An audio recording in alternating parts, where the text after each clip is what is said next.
पहले क्लास में हमने राजा की बात की थी, राइट। उसमें क्या था कि उन्होंने सोचा था कि हम बड़ा महल बनाएंगे और वो जल्दी बनाएंगे, इसलिए उन्होंने क्या किया, लेबर को घटा दिया। ठीक है, अब उन्होंने कुछ गलत कर दिया। यहाँ पर सोचने में तो ये लगता ही है कि उन्होंने क्या सोचा था कि अगर हमको छोटा महल मतलब कम महल मटेरियल लगाते हैं तो हमको मेरा काम जल्दी हो जाता है, तो ज़्यादा मटेरियल लगाएंगे तो काम क्या होगा, हमारा देरी से होगा। लेकिन महल उनको नहीं बना चाहिए, तो मटेरियल तो पिक्चर से बाहर हो गया। तब उन्होंने सोचा कि काम करते हैं कि हमको कम मटेरियल में कम टाइम में बन जाता है, तो कम लेबर में भी कम टाइम में बन जाएगा। ठीक है, ये दिमाग लगा कि उन्होंने क्या किया, उतना ही बड़ा महल के लिए उतना मटेरियल मंगा लिया और उन्होंने लेबर्स कम कर दिए। और उनका जो वो है वो बिरबल का खिचड़ी बन चुका था। वो महल बनने के लिए ख़त्म होने के लिए तैयार ही नहीं था। बनता बनता बनता 1 साल हो गया, 2 साल हो गया, 10 साल हो गया। तो उन्होंने गलती कहाँ की थी? उन्होंने जहाँ गलती की थी उस गलती को हम लोग यहाँ पर सुधारने की कोशिश करेंगे। आप लोग सबको उनको हेल्प करना है कि भाई आप थोड़ा महल जल्दी बनाइए, शासन प्रशासन छूटा हुआ है, आप महल बनाने में लगे हुए हैं। ठीक है, तो इसीलिए हम लोग इस टॉपिक पे आ जाते हैं जो कि है इन्वर्स प्रोपोर्शन।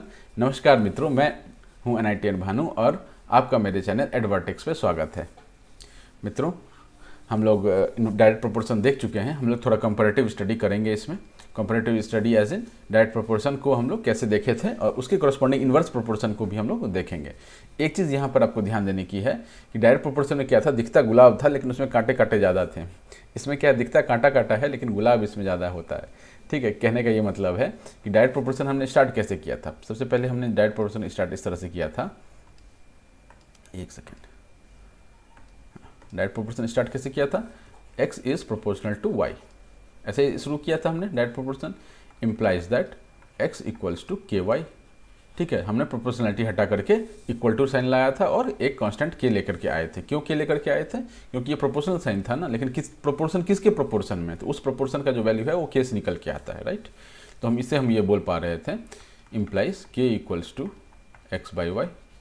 ठीक है, यहाँ से हमको पता चलता है कि x1 upon y1 equals to x2 upon y2 equals to x3 upon y3, और ऐसा ये चलता चला जाता है। ठीक है, हम क्या देखे थे कि हर इंस्टेंस पर अगर ये k की वैल्यू अगर सेम है तो इससे हमको क्या पता चलता है कि हमको ये पता चलता है इससे कि ये जो चीज़ ऑकर हो रहा है वो डायरेक्ट प्रोपोर्शन में ऑकर हो रहा है, राइट। अब हम लोग इसी बात को लेकर चलते हैं इन्वर्स प्रोपोर्शन पे। मैंने ये क्यों बोला कि ये दिखता गुलाब है लेकिन है इसमें कांटा कांटा, क्योंकि ये दिखता गुलाब है तो ये क्या दिखता है इसमें कि x बढ़ रहा है तो y भी बढ़ रहा है, और बहुत आसानी दिखता है, मतलब एक चीज़ बढ़ रहा है दूसरा भी बढ़ रहा है। ठीक है, तो ये दिखता गुलाब है लेकिन कांटा क्यों आ जाता है इसमें? क्योंकि यहाँ रेशियो की बात करते हैं। ठीक है, रेशियो की बात जैसे ही हम करते हैं तो उसमें डिवीज़न आ जाता है। तो किसी के लिए भी मतलब मेरे ख्याल से 90-95% के लिए मल्टीप्लिकेशन ज़्यादा आसान होगा डिवीज़न के कंपेरिजन में। ठीक है, तो डिवीज़न थोड़ा सा टीडियस हो जाता है एट टाइम्स, तो इसलिए हम कह रहे थे आपको कि यहाँ पर कांटा कांटा ज़्यादा है। ठीक, दिखता गुलाब है लेकिन है कांटा। अब आ जाइए इसमें दूसरे वाले पार्ट में। इन्वर्स प्रोपोर्शन में क्या होता है कि x जब बढ़ता है तो y घटता है। ठीक है, तो हम लोग इसको लिखते हैं x is proportional to 1 upon y। ठीक है, x बढ़ेगा तो y घटेगा। तब जब हम प्रोपोर्शनैलिटी साइन लगाते हैं, प्रोपोर्शनल का जब साइन लगाते हैं, मतलब क्या होता है कि आप ऐसे समझिए इसको कि प्रोपोर्शनल साइन हमने लगाया तो इधर की जो क्वांटिटी है और इधर की जो क्वांटिटी है ये भी बढ़ेगी और ये भी बढ़ेगी। ठीक है, ये फैक्ट है। ठीक है, कि प्रोपोर्शनल साइन लगा हुआ है मतलब कि इस साइड का भी लेफ्ट हैंड साइड का भी बढ़ेगा और राइट हैंड साइड का साथ में ही बढ़ेगा। ठीक है, तो इसलिए हमने पहले केस में क्या किया था कि x जो है x को भी ऊपर रखा था, y को भी ऊपर रखा हुआ था, मैंने न्यूमरेटर में रख रहे थे, बाई 1 बोल सकते हैं ना। ठीक है, तो इसलिए हमने इसको दोनों को ऊपर में ही रखा था। इससे क्या हो जा रहा था कि x भी बढ़ रहा था, y भी बढ़ रहा था। दूसरे केस में हमने y को नीचे क्यों कर दिया? क्योंकि ओवरऑल इस क्वांटिटी को तो बढ़ना है। मैंने क्या बोला कि प्रोपोर्शनल के लेफ्ट हैंड साइड को भी बढ़ना है और राइट हैंड साइड को भी साथ में ही बढ़ना है। तो अब x तो बढ़ रहा है, ये तो हमको फैक्ट पता है, लेकिन y घट रहा है ये भी हमको पता है। लेकिन अब हम ये चाहते हैं कि ये पूरा जो क्वांटिटी है वो ओवरऑल बढ़े, क्योंकि इस वाले रूल के कारण। ठीक है, तो इसलिए हमने इसको क्या किया कि y को नीचे कर दिया। अब 1 अपन समथिंग है और जो वो चीज़ घटते जा रही है तो ऑब्वियसली जो ओवरऑल वैल्यू होगा वो बढ़ता जाएगा। ठीक, चलिए, तो ये हमारा निकल के आता है इन्वर्स प्रोपोर्शन का बेसिक फीचर। अब यहाँ से हम लोग क्या करते हैं कि k को डिराइव करने की कोशिश करेंगे। ठीक है, तो इसको हम लोग क्या करेंगे, प्रोपोर्शनैलिटी हटाएंगे और यहाँ पर क्या लगाएंगे, प्रोपोर्शनैलिटी हटाएंगे और इक्वल टू लगाएंगे और k लिखेंगे। ये हम करते इस पहले भी किए हुए, इक्वल टू लिखेंगे और k करेंगे। अब यहाँ पर क्या हुआ था कि y जो है वो नीचे चला गया था इसके, तभी तो x by k equals to x by y बना था। इसमें क्या होगा कि y जो पहले से ही नीचे है वो ऊपर चला जाएगा, एक्स वाई यहाँ से आ गया हमको, या ऐसे आप बोल लीजिए पहले, तो अगले स्टेप में इसको आप पहले ऐसे लिख लीजिए, ठीक है। प्रोपोर्शनलिटी हटा के मैंने equal to k by y कर दिया, this implies x y equals to k, ठीक है। अब यहाँ पर देखेंगे कि एक्स वाई जो है, जो मल्टीप्लिकेशन है वो एक कांस्टेंट है, मल्टीप्लिकेशन जो है वो कांस्टेंट है। यहाँ पहले केस में क्या था, रेशियो कांस्टेंट था, दूसरे केस में मल्टीप्लिकेशन जो है हमको कांस्टेंट देगा, ठीक है। इसलिए मैंने आपको बोला कि दिखता यहाँ पर क्या है कि मतलब ये ऊपर है ये नीचे है, मतलब थोड़ा एक बढ़ता है दूसरा घटता है, तो थोड़ा हमको लगता है कि यार कांटा काटा है, लेकिन जब हम इसको सॉल्यूशन करने के लिए आते हैं तब हम देखते हैं कि यार यहाँ पर तो मल्टीप्लिकेशन है, and multiplication is any time easier than division, ठीक है। तो यहाँ से हम लिख सकते हैं कि x1 y1 equals to x2 y2 equals to x3 y3 equals to, चलता जाएगा, इक्वल्स टू के बोल सकते हैं, ठीक। छुप तो नहीं गया, चल नहीं छुपा, ये समझ में आता है आपको, बहुत बेसिक फंडा था इसमें, ठीक है। अब एग्जाम्पल लेंगे तो और क्लियर होगा चीज़, ठीक है ना। तो ये आप बहुत बेसिक चीज़ है जो आप समझ चुके हैं, ठीक है। इसमें एक और चीज़ ध्यान रखना है जो हम पहले भी बात कर चुके हैं कि जब दो चीज़ का बात होगा तब हम के का बात नहीं करेंगे, जब दो से ज़्यादा हमारा इंस्टेंसेस होगा तब हम लोग के की बात करेंगे, ठीक है। चलिए आ जाइए टॉपिक पे, जो हमारा किताब है उस पर आ जाते हैं। इन्होंने भी एग्जाम्पल से ही शुरू किया है। इन्होंने ऐसा बोला है कि जाहिदा जो हैं वो स्कूल जाती है, ठीक है। स्कूल जाने के लिए उसका कुछ किलोमीटर्स होगा, हम कितना है किलोमीटर, 2 मिनट्स, ये मिनट्स में है ना, 30 मिनट्स में 3 किलोमीटर पर आवर, तो 30, एक सेकंड, कितना दूर था इसका, 3 किलोमीटर्स पर आवर 30 मिनट्स, यानी कि 3 × 1/2 इज़ 1.5 किलोमीटर्स। तो जाहिदा जो है उसका जो स्कूल है वो तुम्हारा 1.5 किलोमीटर है, ठीक है। तो अगर वो वॉक करके जाती है 3 किलोमीटर पर आवर की स्पीड से तो उसको 30 मिनट्स लगते हैं, ठीक है। अगर वो रनिंग करके जाती है तो 6 किलोमीटर पर आवर से जाती है और उसको कितनी देर लगता है, 15 मिनट लगता है। साइकिलिंग करके जाती है तो कितना उसको लगता है, 9 किलोमीटर पर आवर की स्पीड से 10 मिनट लगता है उसको, और कार से जाती है तो 45 किलोमीटर पर आवर की स्पीड से उसको 2 मिनट लगता है, ठीक है। अब इसमें क्या है ना कि हमने क्या देखा था पहले वाले केस में कि अगर वो 2 से ऊपर वाला इंक्रीज़ हो रहा था तो नीचे वाला भी 2 से इंक्रीज़ हो रहा था, ठीक है।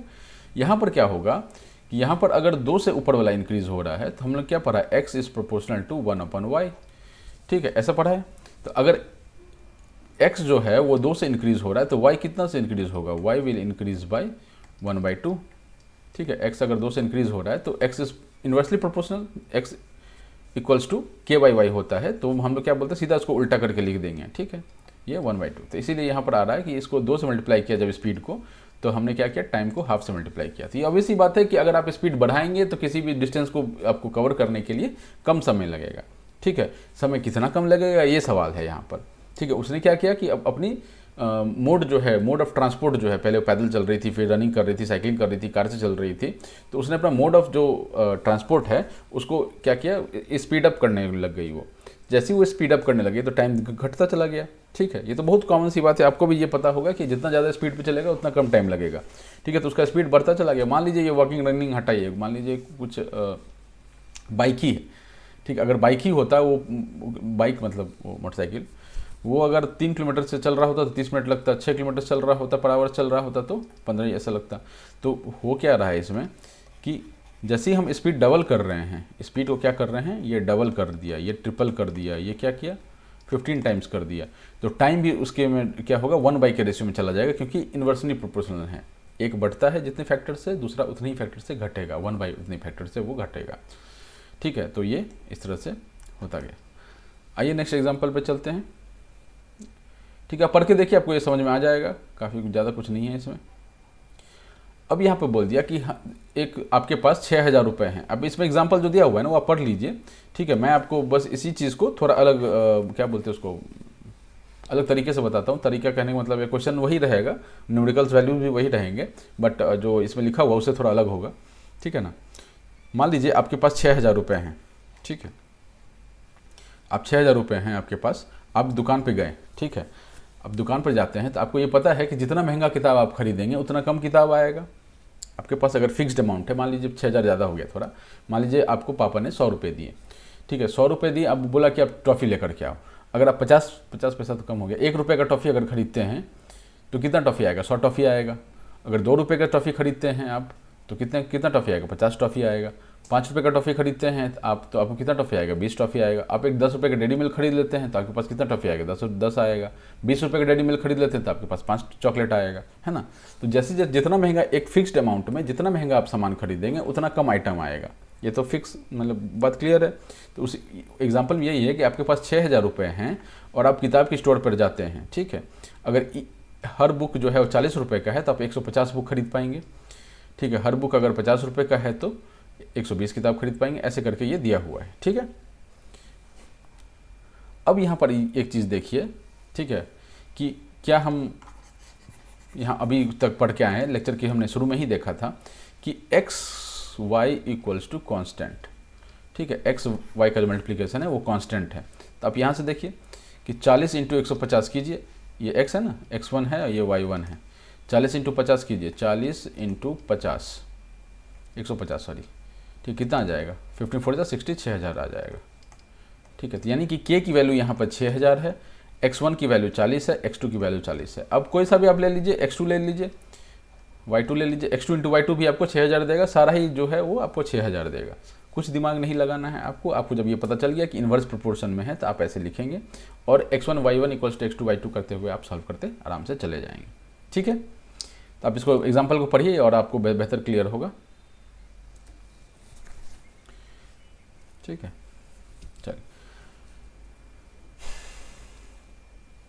यहाँ पे क्या बोला है? We say that x varies inversely with y varies inversely with x। अगर x is inversely proportional to y तो हम ऐसा बोल सकते हैं ना, y is inversely proportional to x, ठीक है। Both way it is true, x भी बढ़ रहा है, ठीक है, x बढ़ रहा है और y घट रहा है, ठीक है। तो अगर y घट रहा है और x बढ़ रहा है तो भी तो ये अब क्या हो जाएगा? प्रोपोर्शनल में क्या होता है? प्रोपोर्शनल से दोनों मैंने आपको बताया कि दोनों साइड जो है इंक्रीज करेगा या फिर दोनों साइड डिक्रीज करेगा। ये मैंने नहीं बताया था उस टाइम पर, मुझे लगा कि इसकी ज़रूरत नहीं है, लेकिन चूंकि यहाँ पर आ गया है ये फंड बात तो हम इसको भी क्लियर, आप दिमाग में क्लियर कर लीजिए कि जब हम प्रोपोर्शनल साइन लगाते हैं ना, जब हम प्रोपोर्शनल साइन लगाते हैं तो इसके इधर का जो पार्ट है RHS जो है और LHS जो है, चाहे दोनों इंक्रीज होगा या फिर दोनों डिक्रीज होगा, इट डिपेंड्स, ठीक है। जो सिचुएशन होगा उस पर डिपेंड करेगा कि इंक्रीज करेगा या डिक्रीज करेगा, लेकिन दोनों चाहे तो इंक्रीज करेगा या दोनों चाहे डिक्रीज करेगा। तो जब हम x is inversely proportional to y बोल रहे थे, ठीक है, तो x बढ़ रहा था तो y क्या हो रहा था? घट रहा था। तो ओवरऑल क्वांटिटी ये बढ़ रही थी, तो मतलब दोनों साइड क्या हो रहा है? इंक्रीज हो रहा है।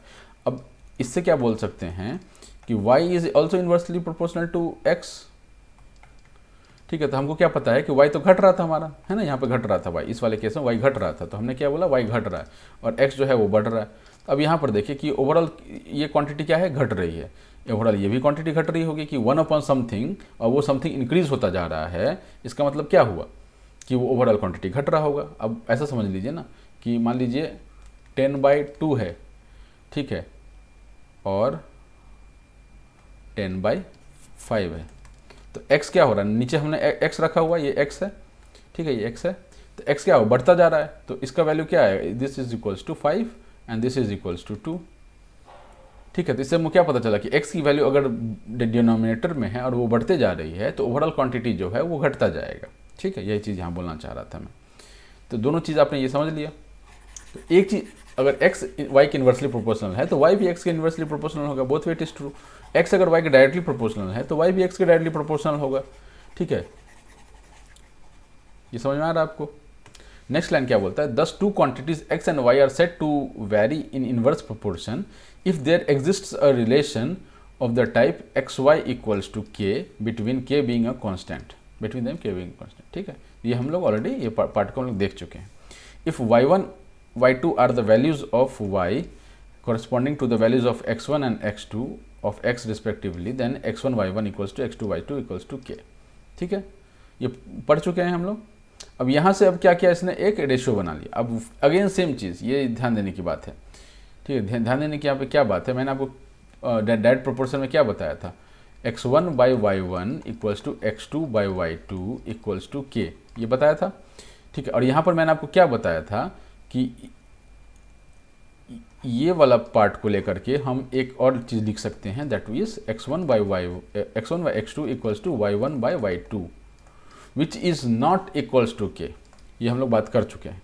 सेम फंडा यहाँ पर लगाइए कि जब हमने ये लिख दिया x1 y1 equals to x2 y2 equals to के लिख दिया ये हमने। ठीक है, तो यहाँ से इसने क्या किया, इसको रेशियो बना दिया। ठीक है, इस वाले पार्ट को लेकर के इसने रेशियो बना दिया x1 by x2 equals to y2 by y1। ठीक है, this is not equals to k. ठीक, हमेशा ध्यान में रखिएगा। यहाँ तो अलग भी दिख रहा है, तो यहाँ तो आप सीधा ही बोल सकते हैं कि नॉट इक्वल टू के है, लेकिन पहले वाले केस में क्या है कि दोनों ही फ्रैक्शन रेशियो ही बन रहे थे, x1 बाई y1 और x1 बाई x2 दोनों ही आपको रेशियो ही बन रहे थे, तो वहाँ पर ज़्यादा ध्यान रखना था। यहाँ पर तो आपको दिख भी रहा। एक और चीज़ यहाँ पर गौर करना है कि x1 बाई x2 वहाँ भी था, लेकिन वहाँ पर x1 by x2 equals to y1 by y2 था। x1 के कॉरस्पॉन्डिंग y1 था, लेकिन यहाँ पर x1 के कॉरस्पॉन्डिंग यहाँ पे y2 आ रहा है। ये ध्यान रखने की बात, ये y2 आ रहा है। क्यों y2 आ रहा है? क्योंकि इन्वर्स प्रोपोर्शन में है। x1 का जो काउंटर पार्ट होगा वो नीचे जाएगा इन्वर्स के रिलेशन में। ठीक है, ये चीज़ क्लियर है। चलिए, ये चूँकि इसमें दिया हुआ था ना, मतलब क्या बोलते हैं, इटैलिक्स में दिया हुआ था, तो मैंने सोचा इसको पढ़ ही दूँ। ठीक है, एक और चीज़ अपने को ध्यान रखना है जो यहाँ पर बताया गया है।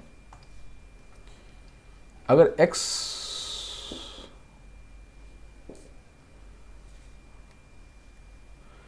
x1 अभी हमने देखा ना, अभी हमने क्या देखा, x1 by x2 equals to y2 by y1। ठीक है, ये चीज़ देखा। इससे हम कुछ डिराइव कर पाएंगे कि x1 और x2 जो है वो इंक्रीज हो रही है किस रेशियो में, 4/5 के रेशियो में। किस रेशियो में इंक्रीज हो रही है, 4/5 के रेशियो में इंक्रीज हो रही है। ठीक है, तो रेशियो ही लिखते हैं ना, थोड़ा कंफ्यूजन नहीं रहेगा। x1 और बाई x2 जो है, या x1:x2 जो है, इसको ऐसे लिख लीजिए, x1:x2 जो है ये इंक्रीज हो रही है आपका 4:5 के रेशियो में। ठीक है, तो y1:y2 जो है वो इंक्रीज होगा आपको 5/4 के इसमें रेशियो में। ये कहाँ से आया? ठीक है, कहने का ये मतलब है कि x1 x2 में जब आपने जो वैल्यू इंक्रीमेंट है वो y1 y2 में पलट जाएगा। आप ये देखिए कि ये वाला चीज़ और ये वाला चीज़ अलग लिखा हुआ है, सेम नहीं लिखा हुआ है। ठीक है, अगर ये ऐसा बोलें, इसमें दो तरीके से बोल सकते हैं कि x1:x2 जो है वो 4:5 के रेशियो में इंक्रीज हो रही है। ठीक है, और y2:y1 है वो भी 4:5 के ही रेशियो में इंक्रीज होगी। ठीक है, क्यों इसी रेशियो में इंक्रीज होगी? क्योंकि x1/x2 equals to y2 by y1, x1/x2 equals to y2 by y1 है। तो हमने क्या बोला है, x1:x2 अगर 4/5 में इंक्रीज हो रही है तो y2:y1 भी 4/5 में ही होगी। अब इसको उलट दीजिए, हम क्या चाहते हैं बताना, y1 बाई y2 के टर्म्स में बताना चाहते हैं।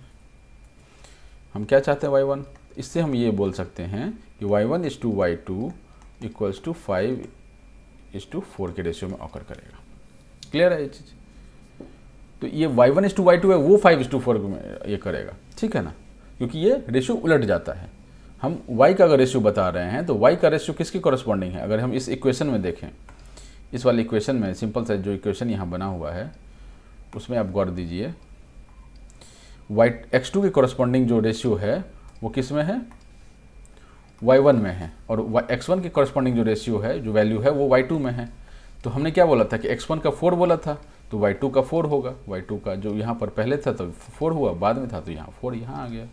ठीक है, चलिए, जो भी चीज़ आपको नहीं समझ में आए, इसमें थोड़ा टेक्निकल हो रहा है ये सब, मैं समझ रहा हूँ।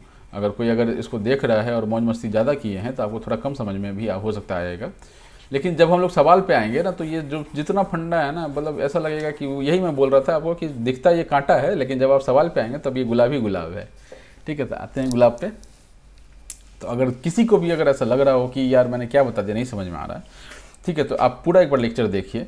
ठीक है, जब आप लेक्चर देख लेंगे तो आपको लगेगा कि हाँ, उस फिर आप जब एक बार अपने एग्जांपल्स देख लिया ना, again you go to the start of the lecture, वहाँ से आप एक बार फिर से देखिए, तब आपको जब आप उस एग्जाम्पल के कोरस्पॉन्डिंग उस थ्योरी को रिलेट करेंगे ना, तो आपको अच्छे से समझ में आ जाएगा ये चीज़। ठीक है, चलिए आ जाएं गुलाब पे। अब इस पे आते हैं, ये जो सैंड पेपर दिया हुआ है, मतलब सवाल पे ही आ गए तो ज़्यादा अच्छा रहेगा। इस पे आते हैं, ये वाले पार्ट पे हम लोग आते हैं। पहले हम लोग थोड़ा सवाल देखते हैं और फिर हम लोग आपके लिए चीज़ों को इजी बनाते हैं, और उसके बाद फिर ये सब तो फिर हलवा ही है, कुछ नहीं है इसमें।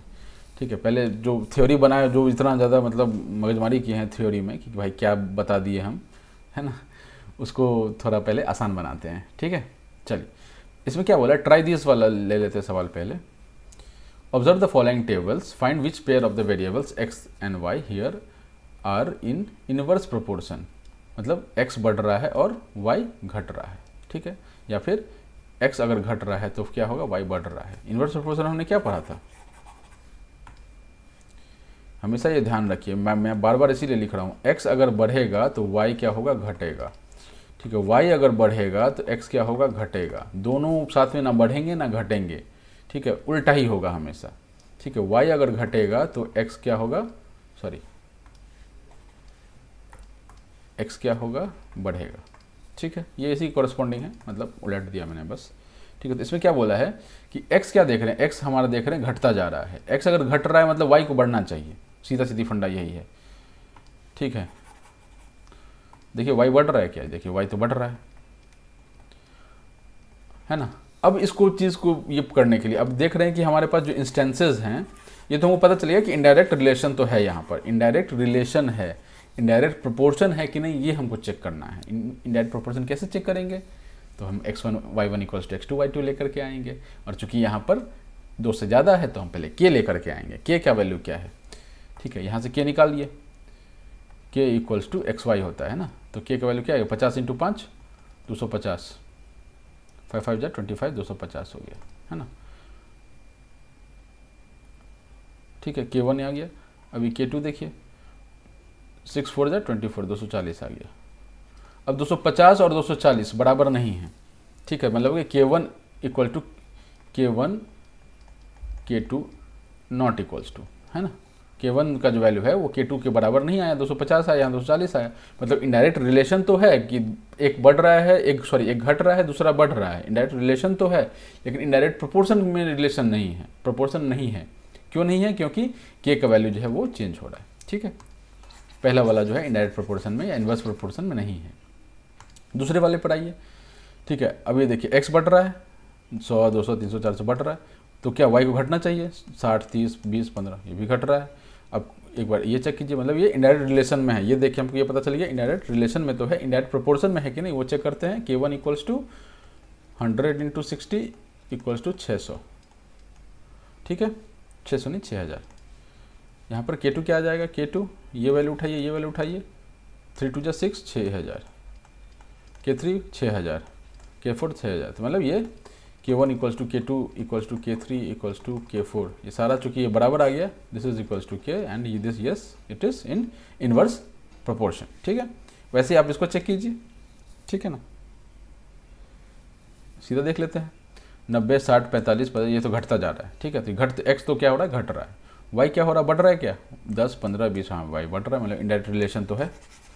एक बार आपको इनडायरेक्ट रिलेशन दिख गया, तो आप क्या क्या चेक करेंगे, यहाँ पर इनडायरेक्ट प्रोपोर्शन चेक करेंगे। हम लोग क्या चेक करेंगे, इनडायरेक्ट प्रोपोर्शन चेक करेंगे। देखिए प्रोपोर्शन है या नहीं है, बढ़ता जा रहा है ये तो हमने देख लिया, y बढ़ता जा रहा है, x घटता जा रहा है, तो मतलब इनडायरेक्ट रिलेशन में तो है, ये तो हम लोग कंफर्म कर लिए। प्रोपोर्शन में कि नहीं, इसका मल्टीप्लाई कीजिए, x एंड y कितना आ जाएगा, 900, 15 6 जा 90, 900। इसका कितना आ जाएगा, 45 इंटू 20 इज 900। ठीक है, ये भी 25 3 जा, अरे गड़बड़ा गया, 25 3 जा 75 750, 3 2 जा 6 600, 35 5 जा 175। अब ये हम देख लिए कि आपने, यही चीज़ मैं आपको बोल रहा था पिछले जब हम पार्ट्स में देख रहे थे, कि आपको जब एक बार ये मिल गया ना, पहला मिल गया k1 मिल गया k2 के बराबर, तो आप वहीं नहीं बोल देंगे कि वो मतलब प्रोपोर्शन में है या नहीं, डायरेक्ट या इनडायरेक्ट प्रोपोर्शन, जो भी आपको इन्वर्स प्रोपोर्शन जो भी टॉपिक हो, जो भी सवाल हो, तो पहला आपने चेक किया, ठीक है, उससे आपको K1 मिल गया। दूसरा आपने चेक किया, आपको K2 मिल गया। K1 और K2 अगर बराबर हैं तो आप तीसरा भी चेक कीजिए, क्योंकि सारा आपको चेक करना पड़ेगा। लेकिन अगर दूसरा अगर आपको मिल गया कि इन्वर्स प्रोपोर्शन में नहीं है या डायरेक्ट प्रोपोर्शन में नहीं है, ठीक है, तो आप वहीं पर उसको स्टॉप कर सकते हैं। तो यहाँ पर ये देखिए कि यहाँ पर एक कैच लगाया था कि आप K1 निकाले, K2 निकाले, K3 निकाले, यहाँ तक तो बराबर था। अब यहाँ पर अगर बराबर आ रहा है तो आपको चौथा, पाँचवा, छठा सारा ही चेक करना पड़ेगा। बराबर आ रहा मतलब पूरा चेक कीजिए, ठीक है। अगर बराबर, जहाँ पर बराबर नहीं आया, जैसे यहाँ पर बराबर नहीं आया, तो इससे आगे ये सब चेक करने की जरूरत नहीं थी, कि आप सीधा ही बोल सकते हैं कि one of the ratios is not equals to x1 equals to y1 या k जो भी है, तो ये क्या है, इन्वर्स प्रोपोर्शन में नहीं है। इन्वर्स रिलेशन जरूर है लेकिन इन्वर्स प्रोपोर्शन में नहीं है, ठीक है। चलिए, ठीक है, लाइंस पढ़ लीजिए, लाइंस तो नॉर्मल ही है। आ जाइए अब सवाल पर। सवाल से क्या होगा ना, बहुत मतलब आसानी से बनता चला जाएगा, ठीक है।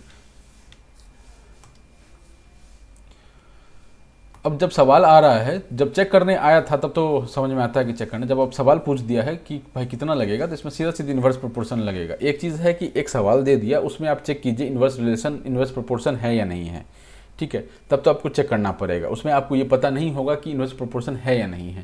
लेकिन जब ये सवाल पूछ दिया ऐसा, जैसे पाइप असिस्टेंट का ये सवाल है, अगर ये सवाल पूछ दिया तो आप फिर मान के चलिए कि इन्वर्स प्रोपोर्शन में तो है ही, इसमें चेक वेक करने का कोई कॉन्सेप्ट नहीं है, इसमें सीधा आपको सॉल्यूशन ढूंढना है, ठीक है। तो आ जाइए इसके सवाल पे। क्या बोल रहा है कि 6 पाइप जो है वो एक टंकी को 1 घंटा 20 मिनट में भरता है, ठीक है। 1 घंटा 20 मिनट को थोड़ा आसान कर लेते हैं, 80 मिनट में भरता है। 60 + 20 = 80। 6 पाइप 80 मिनट्स में भरता है। 5 पाइप कितने देर में भरेगा? अब ये तो सीधा बात है ना कि अगर आप किसी एक टंकी फिक्स है, ठीक है, टंकी फिक्स है, उसको भरने के लिए अगर आपको 6 पाइप लग रहा है, ठीक है, अगर आपने 5 पाइप लग दिया तो फिर टाइम बढ़ेगा। समझ में आ रहा ना बात आपको? फिर से एक बार बोलता हूँ मैं। एक टंकी आप देख रहे हैं, आपके घर के ऊपर टंकी होगा एक, ठीक है, एक टंकी है, उसमें अभी क्या हो रहा है, एक पाइप जा रहा है, एक पाइप उसको भर रहा है, तो उसको मान लो भरने के लिए 2 घंटे लग रहे हैं, मान लेते हैं, ठीक है। आजकल सबमर्सिबल का टाइम है तो थोड़ा जल्दी भर जाता है, या वो सप्लाई वाटर जो आता है उससे भी जल्दी भर जाता है, बट मान लेते हैं एक पाइप लगा, एक टंकी है उसमें एक पाइप लगा हुआ है तो 1 घंटा लग रहा है, ठीक है, नहीं 2 घंटा लग रहा है, 2 घंटा बोले थे ना, हाँ। एक टंकी है उसमें एक पाइप भर रहा है तो उसको 2 घंटा लग रहा है। अगर 2 पाइप लगा देंगे तो 2 घंटा से ज़्यादा लगेगा या कम लगेगा? ऑब्वियसली कम लगेगा। 2 पाइप लगा देंगे तो 1 घंटा ही लगेगा। एक पाइप से 2 घंटा लग रहा था, 2 पाइप से 1 घंटा लगेगा, टाइम सीधा आधा हो जाएगा। क्यों टाइम सीधा आधा हो जाएगा? क्योंकि हमने उसको डबल कर दिया, पाइप को डबल कर दिया, पाइप को इंटू 2 किया, ठीक है। तो टाइम को क्या करेंगे, 1 × 1/2 करेंगे, अभी हमने देखा था, वही चीज़ करना है, ठीक है। अब ये देख लीजिए कि आप सीधा ये 6 यहाँ पर पहले पाइप था, 5 पाइप आ गया, 6 के कॉरस्पॉन्डिंग 80 मिनट लग रहा था, इसके कॉरस्पॉन्डिंग x लगेगा, ठीक है। इसको इन्वर्स रिलेशन से सीधा कर दीजिए, x1 y1 = x2 y2, कुछ भी नहीं था इसमें, ठीक है। ये x1 हो गया, y1 हो गया, x2 y2, x1 y1 = x2 y2, x1 y1। अब ये 2 ही था तो हम इसमें k नहीं निकालेंगे, ठीक है, x2 y2 मल्टीप्लाई कीजिए, y2 को निकालना है ना, y2 निकालना है, तो क्या हो जाएगा, y2 = x1 y1 / x2, ठीक है। अब ये सॉल्व कर लीजिए, ठीक है, सॉल्व करेंगे आपको y2 की वैल्यू आ जाएगी, ठीक है। अब यहाँ पर y2 जो है वो x के थ्रू रिप्रेजेंट किया गया हुआ है, पता नहीं ऐसा करना नहीं चाहिए, कन्फ्यूज़न होता है, आप लोग अभी छोटे क्लासेस में हैं तो अटक सकती है बातें, ठीक है। इसको थोड़ा मतलब करेक्ट नहीं बोलूँगा, इसको आप चेंज कर लीजिए, इसको x मत बोलिए, इसको ना आप y बोल लीजिए, y2 बोल लीजिए, ठीक है। अब y2 का वैल्यू निकाल लीजिए, अभी देख सकते हैं x1 y1 = x2 y2 किया हुआ है, ठीक है। There are 100 students in a hostel, 100 student है एक हॉस्टल में, ठीक है। Food provision for them is for the 20 days, ठीक है। How long will this provision last if 25 more student comes, मतलब पहले 100 था, 100 स्टूडेंट था, और x और y मानने के लिए मैंने आपको बताया हुआ है ना, आप किसी को भी x मान सकते हैं, किसी को भी y मान सकते हैं, कोई रिस्ट्रिक्शन, कोई रूल्स नहीं है इसमें, ठीक है। तो हम लोग x किसको मान लेते हैं, इसको मान लेते हैं, स्टूडेंट को मान लेते हैं। तो 100 पहले था, अभी क्या हो गया, 25 ज़्यादा आ गया, यानी कि दूसरे केस में 125 आ गया। पहले वाले केस में क्या था, 20 था, दूसरे वाले में पूछा है y2 हमसे पूछा है। अब सिंपल से फॉर्मूला लगाना है, कुछ इसमें फंडा नहीं है। अभी देखिए यहाँ पे y इसको रिप्रेजेंट किया हुआ है, क्या ऐसे करते हैं, यहाँ पर x बोला था, यहाँ y बोला था,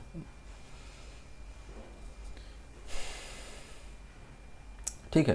तो इसको क्या करेंगे हम, इसमें समझने वाली बात क्या थी कि 100 स्टूडेंट अगर के लिए 20 दिन का खाना है, 100 बच्चा है हमारे पास, उसके लिए हमारे पास जो राशन पड़ा हुआ है वो 20 दिन का पड़ा हुआ है। अगर 25 बच्चे और आ गए हैं तो हमारा राशन तो कम दिन चलेगा ना।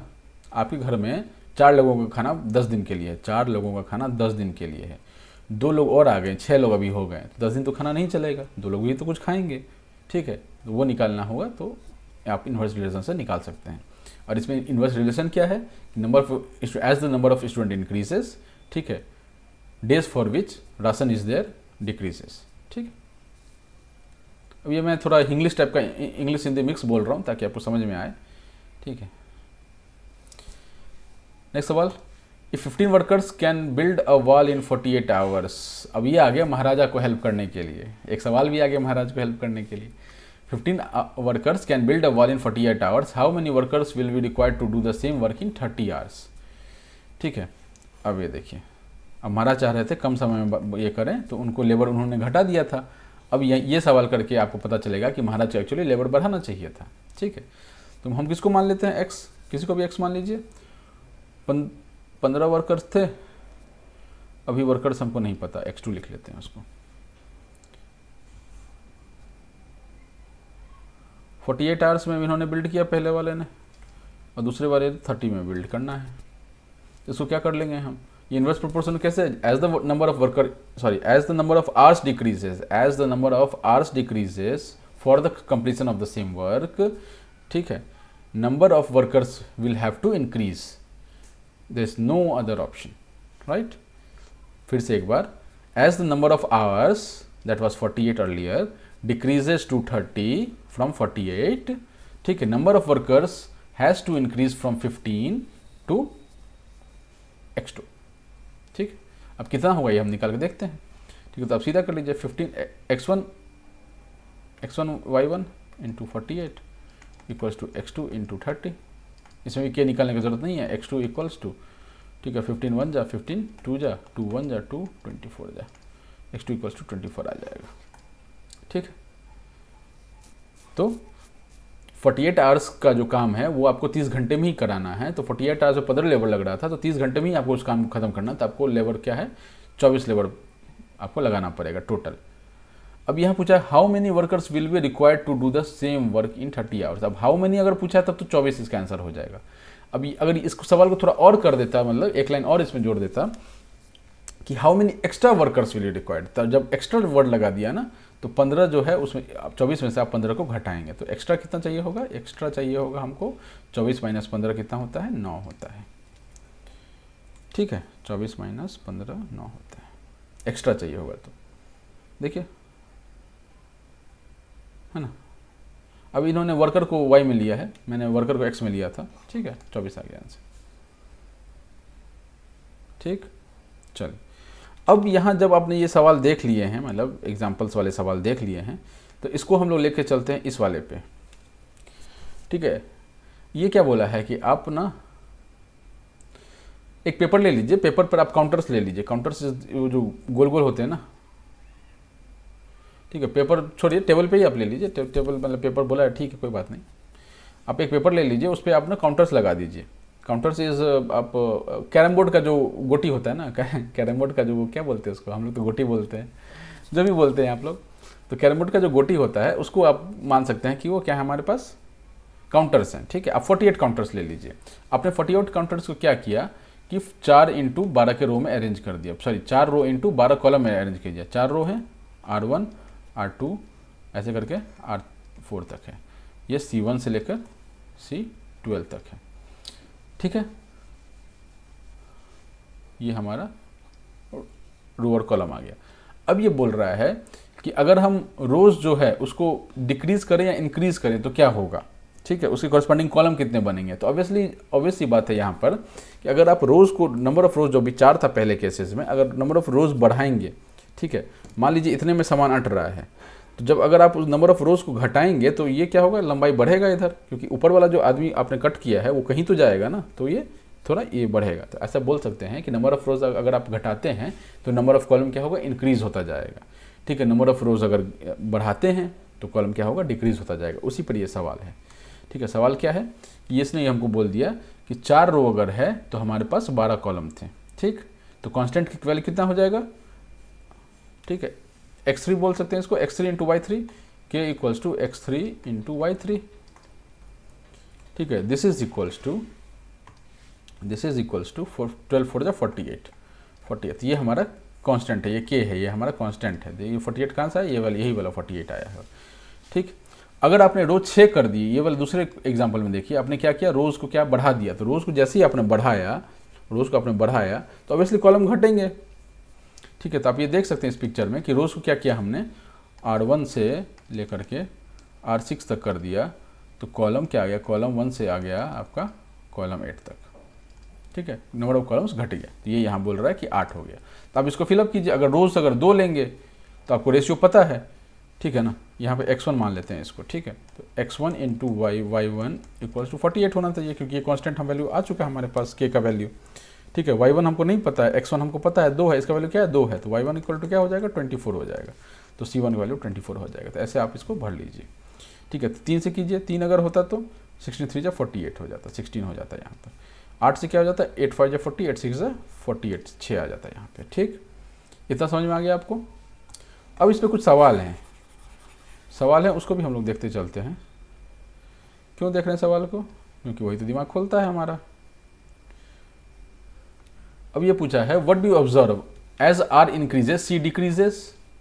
भाई यस, ऐसा तो है, आर जैसे बढ़ रहा है तो सी घट रहा है, यस ट्रू है ये। Is R1 by R2 equals to C2 by C1, R1 by R2 equals to C2 by C10। This is, इसको कैसे लिखा गया है, x1 is to y1, x1 is to x2 equals to y2 is to x1, so y1 कैसे लिखा हुआ है, x1 is to x2 equals to y2 is to y1, है ना, उल्टा लिखा हुआ है, ठीक है ना। 1 और 2 लिखा हुआ है, 2 और 1 उल्टा लिखा हुआ है, तो ये चीज़ सही लिखा हुआ है। इसको पूछा है क्या कि आप ये वेरीफाई करके बताइए कि इस रूल को ये सेटिस्फाई कर रहा है कि नहीं। तो R1 बाई R2 कितना है, R1 बाई R2 कितना, 2/3 है, 2/3 है। C2 बाई C1 कितना है, C2 बाई C1 16/24, 2/3 ही होता है, 16/24 अगर निकालेंगे आप तो 8 2 जा 8 3 जा क्या होता है, 2/3 ही होता है। C2 कितना है, हाँ 2/3 हो जाएगा, ठीक है। ये ट्रू हो गया मतलब। दूसरे में देखिए, R3 is to R4, R3 is to R4 equals to C4 is to C3। तब ये करके देखिए, ये भी ट्रू ही होगा। R3 is to R4, 4/6, 4/6 equals to C4 by C3, C4 by C3 8/12, 4 2 जा 4 3 जा 2 2 जा 2 3 जा, है ना, बराबर ये। R and C inversely proportional to each other, R and C inversely, yes, एक बढ़ रहा है दूसरा घट रहा है। और प्रोपोर्शनल साइन क्यों बोला, क्योंकि हर जगह हमारा k का वैल्यू सेम है, k1 भी सेम है, k2 K3 K4 K5 तक सारा कुछ सेम, ठीक है। चलिए, तो ये आपको सवाल अब आसान लग रहा होगा। चलिए, इसको हम लोग यही ख़त्म करते हैं, एक छोटा सा और लेक्चर बनाएंगे और जो सवाल वाला पार्ट है उसको हम लोग ख़त्म करके इस चैप्टर को रैप कर देंगे। ज़्यादा सवाल है नहीं वैसे, बट ठीक है, अगले में ही देखते हैं। चलिए, thank you, Tata, see ya।